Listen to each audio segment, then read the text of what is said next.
Hey, welcome to One More Thing, a ministry of First Baptist Kirksville. I'm Jason Marlin. I'm here with Travis Kurtman. Hello. Also Ethan Bray. Howdy. Hey, we have been walking through a kind of a new series, kind of lessons you probably didn't hear in Sunday school. And this week is kind of a strange one, I gotta say.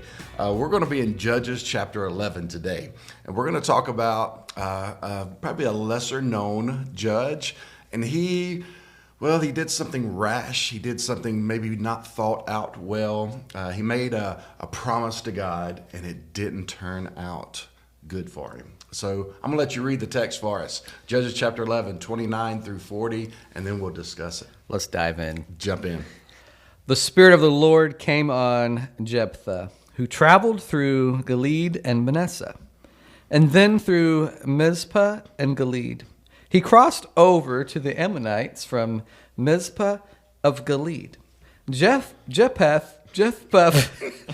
made this vow to the Lord: if you in fact hand over the Ammonites to me, whoever comes out of the doors of my house to greet me when I return safely from the Ammonites will belong to the Lord, and I will offer that person as a burnt offering. Jephthah crossed over to the Ammonites to fight against them, and the Lord handed them over to him. He defeated 20 of their cities with a great slaughter, from Aroer all the way to the entrance of Manith and to Abel Karahim. So the Ammonites were subdued before the Israelites. When Jephthah went to his home in Mizpah, there was his daughter coming out to meet him with tambourines and dancing. Wow. She was his only child. She had no other son or daughter besides her. When he saw her, he tore his clothes and said, "No, not my daughter. You have devastated me. You have brought great misery on me. I have given my word to the Lord and cannot take it back." Then she said to him, "My father, you have given your word to the Lord. Do to me as you have said, for the Lord brought vengeance on your enemies, the Ammonites." She also said to her father, "Let me do this one thing. Let me wander 2 months through the mountains with my friends and mourn my virginity." "Go," he said, and he sent her away 2 months. So she left with her friends and mourned her virginity as she wandered through the mountains. At the end of the 2 months, she returned to her father, and he kept the vow he had made about her, and she had never been intimate with a man. Now it became a custom in Israel that 4 days each year the young women of Israel would commemorate the daughter of Jephthah the Gileadite. Wow. That's kind of a interesting. So what? Okay, come back. What translation were you reading?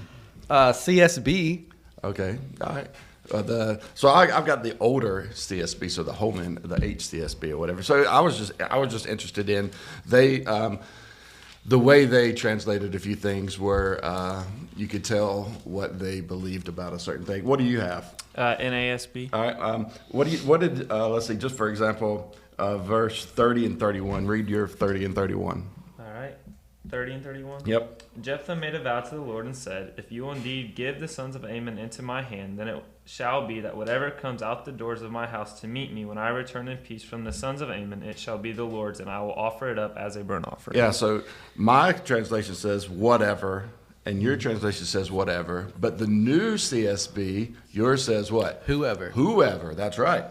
And so you see the difference there. So ours says whatever, yours says whoever, and because they're taking the idea already that it's going to be a person, right? And it didn't have to be a person. It could have been a chicken, right? It could have been a pig. Probably not a pig, because it could have been a cow or something like that. It could have been something that he was going to sacrifice for something else. But anyway, the idea is this. Jephthah, he was going to go fight the Amorites. And he said, "Listen, I'm going to go here and I'm going to fight these guys, and I want the Lord to bless this." And so I'm going to make a vow. I'm going to say, "God, will you do this? Will you help us out? And if you will, I'll give you whatever comes out of my house. The first thing that steps out of my house, I promise that's going to be yours. I'll give you a burnt offering for that. So it's almost like he's making a bribe, I guess, if you can think that. And to be honest, probably, I don't know if we've all, but I would probably guess a lot of people have done that before, right? Mm-hmm. God, if you will only do this for me, if you'll get me out of this, God, we've kind of done those kind of things before. Well, that's what he did. I would say he kind of bargained. That's a good word, right? He tried to bargain with God, and it came back to bite him pretty hard, right? Mm-hmm. Because the first thing that came out we saw was his daughter playing the tambourine, and naturally she's coming because he just won the victory, so she's going to come out celebrating, right? Mm-hmm. And when he saw that, of course, he was desperately sad. And now the question is, theologically here, that a lot of people were going to raise is this: did he kill her? What do you think there, Travis? I mean, did he actually kill his daughter? Well, the last thing I read, it doesn't really say. She said, "Do what you said you were going to do." Yeah. But well, I mean, verse 39. Why would they commemorate? What does verse 39 say? She left for 2 months. At the end of 2 months, she returned to her father, and he kept the vow he made about her. So I guess he did. So you think he killed her? Murder. A dad murdered. A dad killed his daughter. I don't know. We kind of hear about this with Isaac, right? Kind of almost the same thing. Yeah, but God didn't allow that to happen, right? Right. He stopped that. Well, what do you think? Oh, he did it. I think he did it. Oh, you think he killed her as well, huh? You think the daughter died? Yeah. Okay. Hey, if the glove doesn't fit, you must have quit. Right? Well, okay, so there's actually two different thinkings about this. There's two totally different. Some people think that actually he didn't kill her, that he actually just dedicated her to the Lord. So he dedicated her to the Lord. So now she's going to be serving forever in the temple. And I'll give you a couple examples for this. First of all, if you were going to sacrifice her, where would sacrifices take place? The temple. That's right. Sacrifices take place at the temple. Who does the sacrificing? The high priest. What priest is going to kill a daughter, a girl? You think the priest would be like, "Oh, come on, bring your daughter up. Come on." He'd be like, I promise God that I would kill her. So come on, let's do this. And the priest would be like, "Okay, cool, let's do that." So you think that's going to take place? I don't know. And the priest would be like, "Okay, I trust you. Let's go ahead. I mean, you promised God. Let's go ahead and do that then." And you think that would probably be the case? Also, let me give you a couple passages. Like, listen to Exodus. So in Exodus chapter 38, verse 8, it says this. It says, "He made the bronze basin and the stand from bronze mirrors of the women who served in the entrance of the tent of meeting." So that's what's taking place. There are women who serve in the temple, who were dedicated to the temple for their entire life. They were dedicated to the temple to serve in certain capacities. They never could marry, so that's one of the reasons that you heard over and over in that passage. She was mourning her virginity, basically, because if you serve in the temple the whole time, you're never going to be able to have kids. Also, and you see that same thing in 1 Samuel chapter 2. Listen to what it says, 1 Samuel chapter 2, verse 22. "Now Eli was very old, and he heard about everything his sons were doing to all of Israel, and how they were sleeping with the women who served at the entrance of the tent of meeting." So again, you've got these women at the tent of meeting, and those were these women who had been given to the Lord to serve there in the temple. So a lot of commentators, a lot of people would simply say that this is what Jephthah did. He actually said, "Hey, I'm going to give my daughter to the Lord. And they go all the way back to Judges. If you look at Judges chapter 11, where we read earlier, especially verse 30 and 31, that's where we were looking at. And it says, if you will hand over to the Amorites to me, whatever comes out of the doors of my house to greet me when I return in peace from the Amorites will belong to the Lord. And then you see that word and there. And actually that word and could be translated or, either one. Or I will offer it as a burnt offering. So it could be and or. So that's another reason a lot of people would say that it could be that way. Then you could do one more. Did you know that Jephthah is actually mentioned in the New Testament?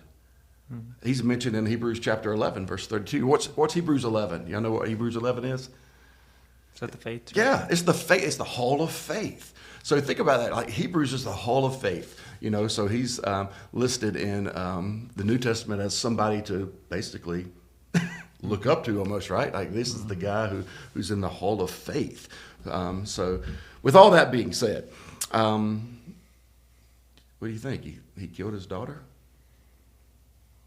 I mean, it says that he paid his vows. Did you read Psalm 66:13? So in my Bible app here, it gave me a psalm to look at that was in relation to that. It says, I will enter your house with burnt offerings. I will pay you my vows. Mm-hmm. But then goes on to talk about that my lips promised and my mouth spoke during my distress. I will offer you fattened sheep as burnt offerings. So it doesn't sound like his daughter to me. I don't know. So have I changed your mind yet? So I don't know. And I'm still saying he kept his vow. I'm just saying his vow was not to kill her. His vow was to give her to the Lord. And it makes sense because when I was reading it, I was like, what's her virginity have to do with anything? Maybe because she's young and wasn't married, I guess. But I don't know. What do you say there, Ethan? I don't know. I didn't see it until you said in the Hebrew that the word and could be or. So that might persuade me a little bit. The only thing that I guess is hard for, is just says in that, 39, he did her according to the vow which he had made, and she had no relations, right? Thus became a custom in Israel, right? But then I also, the whole, with Judges, the main theme is everyone did what was right in their own eyes. Mm-hmm. So, but then you add it on top of, Hebrews 11. So I could see both. I can see both sides of it. Yeah.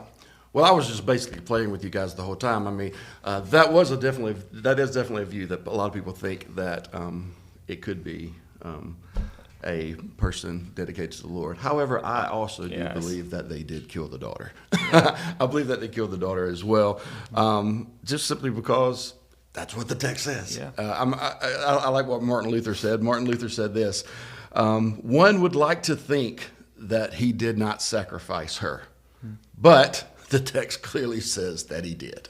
Yeah. We would like to think that he didn't. I mean, that would be the best way, right? But it actually does say that. And actually, I was going to say the same thing that you said. Judges, the entire book of Judges actually shows us and teaches us a kind of a spiral downward. Yeah.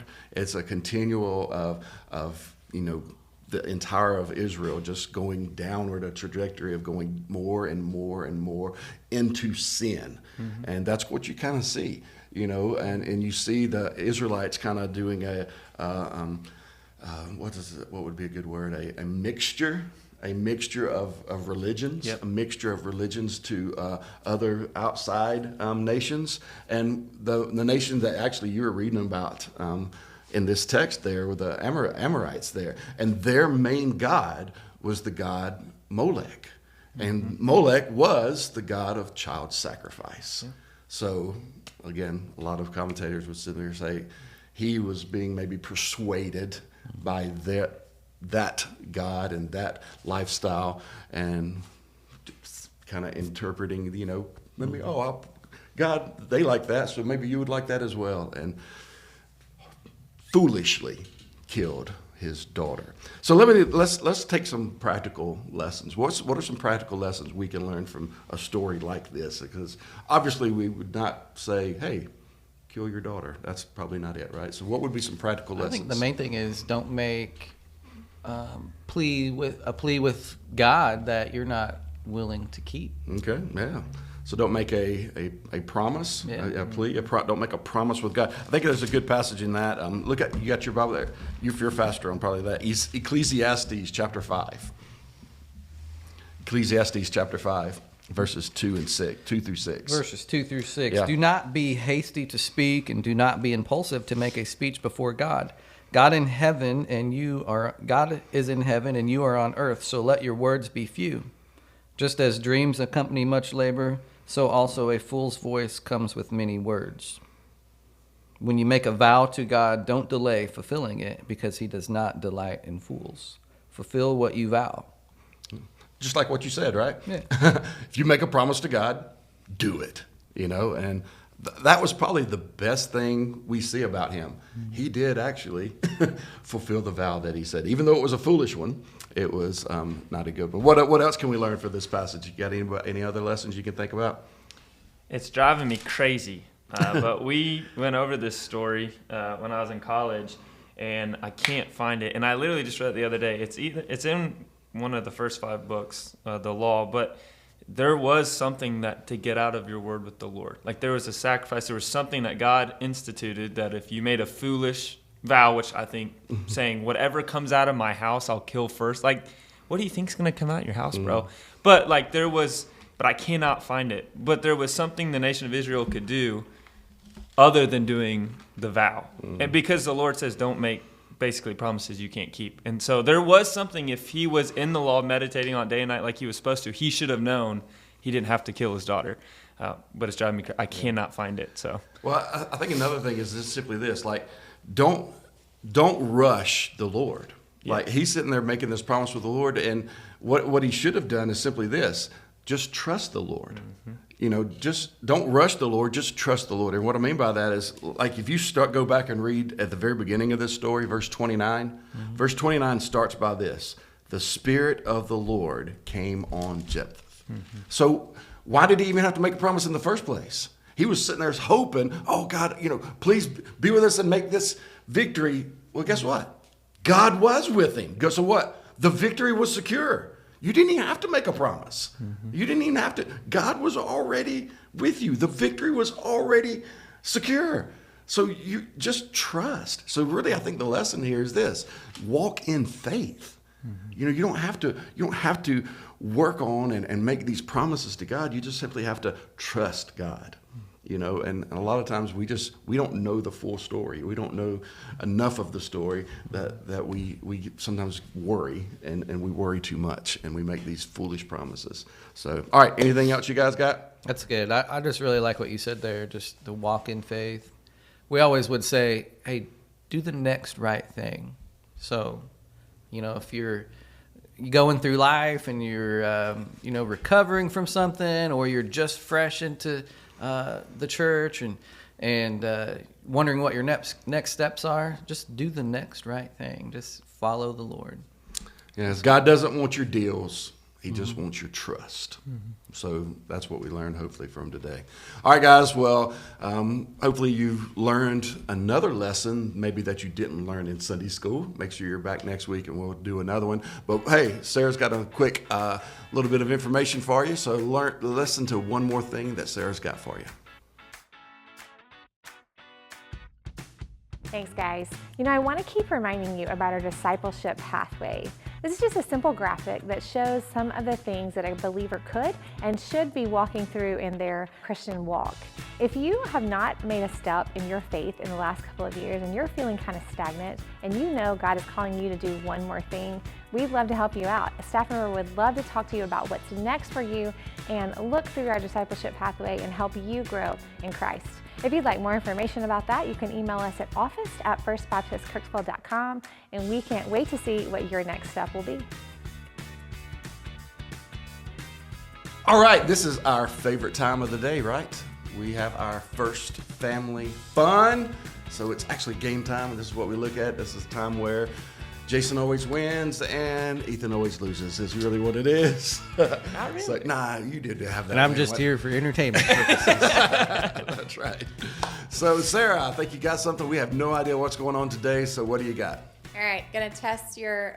Last week we did theme songs. Yeah. Travis did Today- wore us out on that. Yeah. Today I'm gonna test your movie knowledge. Ooh, okay. But I'm gonna base them on emojis.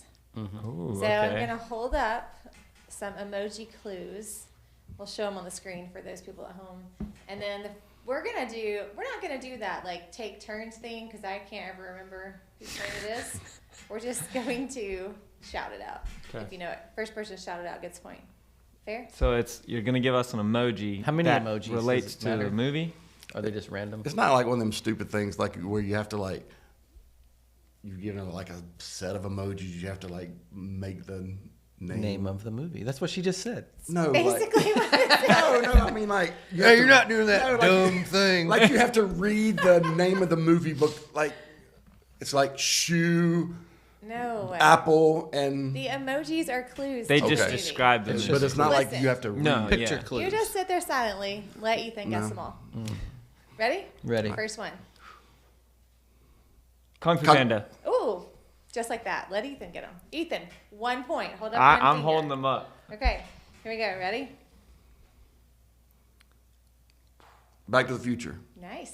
Nice. You gotta hold yours up now because I don't trust you.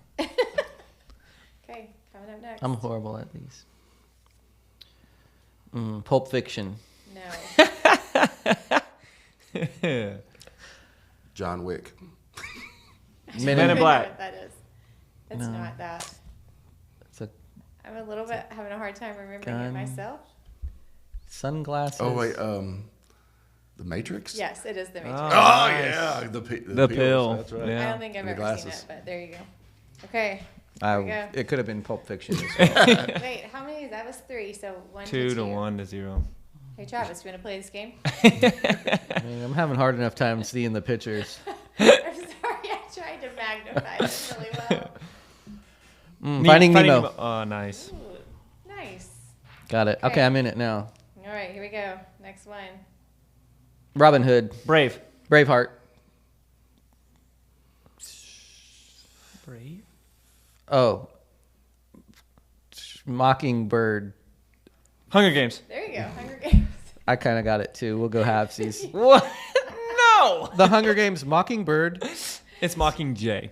Whatever. Wait, you have 2? We You both have 2. He has 2. 1. You have. He took your half. I Here you did. go. Next one. Thor. Thor. We'll just give it to him so we're all tied. We'll call it tie. Okay. God of Thunder. You gave it to him? So it's tied? 2-2-2. Okay. Ready? Ready. Frosty Frozen. the Snowman. Frozen. I'm taking my point back. We're 3-3-1. Okay, here we go. Ratatouille. Stuart Little. Oh yes, I was gonna say that. Stuart Little. Stuart Little 2. The Mockingjay. Okay. Ghostbusters. Nice. What's that give you? 4? 4. Travis? Man, I'm horrible at these. Okay, what do you have? 3. 3. Okay, here we go. Jurassic Park. Nice. 3-3-4. Okay. Let's see, there's a few more. Harry Potter. There's that. That's good. Okay. This is one of the movies I've never seen. Aliens. Men in Black. E.T. Phone Home. E.T. Oh. Okay. Looks like we're all tied up, 4-4-4. Are you really? Yeah. Okay, there's 3 left. Here we go. Titanic. It was like, I think Easton got that. what do you got? I think he did. I gave him the last one. So You I'll can take have I it. heard. I heard the tap before I heard that. I'll watch it back on video and double check. All right. Harry Potter. Cool Lord of the Rings. Nice. Ooh, I gotta get this. Yeah. Okay, so where are we? 5-5-4. Could be a 3-way tie. That'd be wild. Ready? Ready. Lion King. Boom! Oh, way to go. Fair and square. Oh, that was Ben fast. the That was winner. quick. That was pretty nice. That was a fun little game. Yeah, that was a good one. I like that game. You I did well. hated it. You did He good. was like, yeah. That's right. my favorite game That's so right. far. Hey, that's 2 on the year. That was the 2 on best year. game so far. All right, well, listen, that was a good time, fun stuff. We want to make sure that you're enjoying our podcast or whatever, so make sure you're liking us on Facebook, make sure you're sharing us as well. Hey, if you've got some suggestions for us, maybe you want to email us and tell us some questions or maybe some games or whatever you'd like for us to do, we'd love to hear from you, all right? So reach out to us as well. Hopefully we'll see you guys Sunday. Thanks.